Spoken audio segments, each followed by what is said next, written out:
Cette capsule vous est présentée par Evo Retro, marque cool d'accessoires de jeux vidéo et de protecteurs pour mettre en valeur vos collections de figurines Funko Pop ou cartes Pokémon, ainsi que par la boutique Maixu pour vos peluches et articles décoratifs geek. Bonjour, ici Michael pour Ciné Techno. Aujourd'hui, j'aimerais vous donner mon avis sur le jeu Mario plus les lapins crétins Sparks of Hope. Le jeu est développé par Ubisoft Milan en collaboration avec Ubisoft Paris et c'est édité par Ubisoft. C'est une suite directe à Mario plus les lapins crétins Kingdom Battle. J'avais vraiment aimé l'original. Celui-ci a eu beaucoup d'améliorations par rapport au dernier, notamment dans les niveaux. C'est davantage un monde plus ouvert, plus axé sur l'exploration plutôt que sur le déplacement linéaire vraiment. T'as aussi le système de combat qui a carrément été un petit peu refait par rapport au déplacement. C'est plus vraiment sur une grille quadrillée comme dans le premier. T'as pareil des limitations sur la distance que tu peux parcourir dans les combats, mais au moins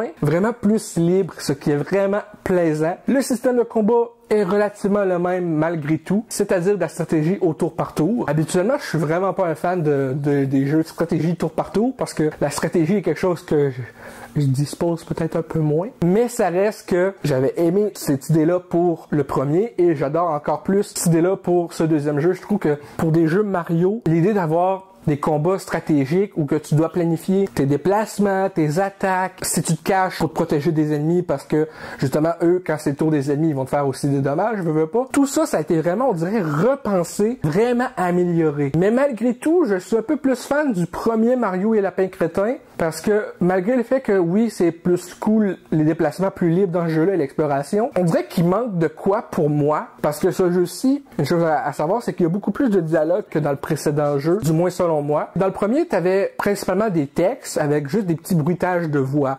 Dans celui-ci, tu as beaucoup plus de dialogue, genre Bipo maintenant une voix en français, plutôt que simplement une bulle avec du texte qui apparaît. Ça m'a sorti un peu de l'ambiance qui avait été établie dans le premier jeu. Tu sais, dans le premier, c'est vraiment plus, tu sais, des petits bruitages genre de ces affaires-là. Tandis que là, tu as un doublage plus prononcé pour certains personnages. Ça reste que c'est un très très bon jeu. Pour parler un peu de l'histoire en elle-même, peu après les événements de Kingdom Battle, là t'as le royaume champignon en harmonie avec les lapins crétins, tout ça.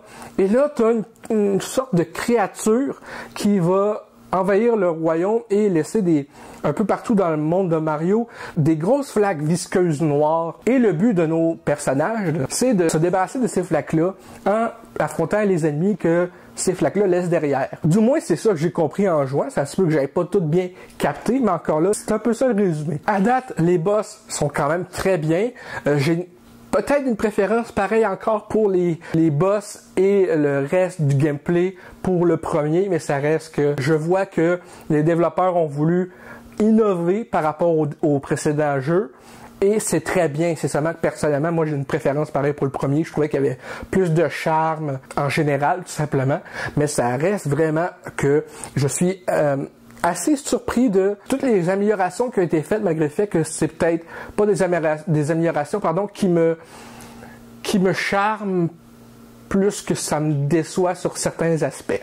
Pour moi, le premier jeu est facilement un 8 sur 10. Alors ce jeu-ci, qui reste très bon bien sûr, me déçoit un tantinet. Pour moi, ça reste un très bon jeu auquel je donne la note de 7 sur 10. Donc ça va être tout pour ma critique pour Ciné Techno du jeu Mario plus les lapins crétins Sparks of Hope. J'espère que ça vous a plu. Si c'est le cas, n'hésitez pas à nous le dire dans les commentaires, à laisser un pouce bleu, c'est bien apprécié, et un abonnement à la chaîne pour de nouvelles vidéos très régulièrement. À la prochaine tout le monde!